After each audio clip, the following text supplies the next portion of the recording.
Isang umaga, nagluto nga pala ako ng breakfast namin ni Kappa Girl. Bali dito nga pala kami kakain sa sahig para tapat-tapat kami sa TV. Meron naman kaming lamesa, kaya lang medyo nakakangali sa leg manood ng TV kasi nakatagilid kami. Kaya naman dito na kami kakain ni Kappa Girl sa sahig. Dito po sa dumi mo ng sahig natin, dapat meron pa rin tayo sa mesa pagkakain. Sa bagay, tama nga naman si Kappa Girl. Kaya ito, dahil mabait akong tito at honor naman si Kappa Girl, bumili ako ng lamesa. Eto nga mga kadugot, ina-unboxing ko na. Yan ang mga kadugot, secure, naka-plastic pa. Eto mga kadugot, pabilog nga pala yung shape niya. At eto nga, tinayo ko na siya. Grabe mga kadugot, sobrang ganda. Saktong-sakto sa amin ni Kappa Girl. Aesthetic nga din pala ang kulay niya. Black na meron konting design. Yung quality niya, alam mo matibay, alam mong tatagal talaga.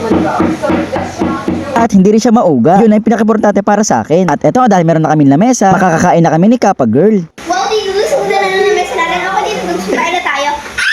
At eto nga, kumakain na kami ni Kappa Girl. Enjoy na enjoy nga pagkain namin dito habang nanonood kami ng TV. Na-realize ko mas masarap nga kumain kung nasa lamesa kami. Okay din naman kumain sa section, naman kami doon. Pero ngayon ko lang na-realize mas komportable talaga pag sa lamesa. Tsaka alam mo yun, iba yung feel na pagkain pag nasa lamesa ka kumakain. Siyempre, mas masarap kumain sa lamesa kapag may kasabay ka. Eto nga, ubos agad namin ni Kappa Girl yung pagkain namin. Ako dito, gusto tayo kumain. Ako na magliligpit ng plato, tapos ikaw nagpupulas ng lamesa. Dahil best NGMR si Kappa Girl, siya na nagkusa maglikpit ng plato, ako naman magpupunas itong lamesa. At eto nga, nasubukan ko punasan itong lamesa. Sobrang dali lang talaga niya punasan kasi hindi masyadong madikit yung kanin. At ito pa isang pinaka nagustuhan ko. Pagkatapos yung gamitin, pwede nyo lang siyang tiklupin. Foldable table kasi siya. Pagkatapos yung gamitin, pwede nyo na ilagay dyan o ipatong. O diba napaka-space saver niya? Mga kadugot, ganito rin ba lamesa nyo? Kung hindi, gusto nyo rin ba ng ganito? Yes or no? Siya, yun lang muna. Thanks for watching. Bye-bye! Isang umaga, magbubuo nga pala ako ng perler beads. Bali, pag magbubuo nga pala ako, ayan, ganito kadami ang inahakot ko bago makapagsimula. Diba, sobrang daming kailangan. Lalo na sa mga color, dapat kompleto ang color natin. So ito nga na mag-umpisa na ako. Hindi ko na alam kung saan ako pupesto kasi puno-puno na tong lamesa. Naman naisip ko na dapat meron pala akong lagayan. Bumili nga pala ako ng wooden trolley. Ito yung lagayan na may gulong. Tapos dito ma-organize din yung mga perler beads ko. Para kung sakali maghahakot ako, hindi na ako mahihirapan. Kasi nasa isang lagayan na lahat merong gulong. Bali, ito pala naman yun ang unboxing ko. Plastic na ratan nga pala siya tapos kahoy. Ito mga kadugo, ito nga pala lahat ng parts niya. O diba, itsura pa lang alam mong matibay na. Siyempre hindi pwede mawala itong instruction. Nag-start na nga pala akong bumuo at inuna ko nga pala itong pinakapaa. Sobrang satisfying talaga sa akin yung mga pagbuo ng mga gamit-gamit. Tingnan niyo mga kadugo, ito binasic ko lang. Ito na nga pala tayo sa pinakadulo. At sa mga kadugo, ito nga buo na natin itong wooden trolley. O diba, sobrang ganda ang aesthetic pa. Ayan, bali dito na ilalagay yung mga perler beads natin para maging organized. Itong wooden trolley na to ay parang pang-serve talaga. For example, nagsaserve ka ng kape, dito nakalagay. Pero ako dito ko nalagay ito mga perler beads ko. Kasi sineserve ko rin naman to eh. Ito nga lahat ng color dito ko nalagay sa pinaka first layer. Buti nga nagkasyan lahat eh. Ito naman sa second layer, dito ko naman lagay yung mga plancha, yung parchment paper, tsaka yung mga tools, mga tweezers na kailangan natin sa pagbuo. Ito naman sa pinaka-ilalaw, sa pinaka-huling layer. Dito ko nalagay yung perler beads board, masking tape and painter's tape, iba pang extra plancha at iba pang extra mga color.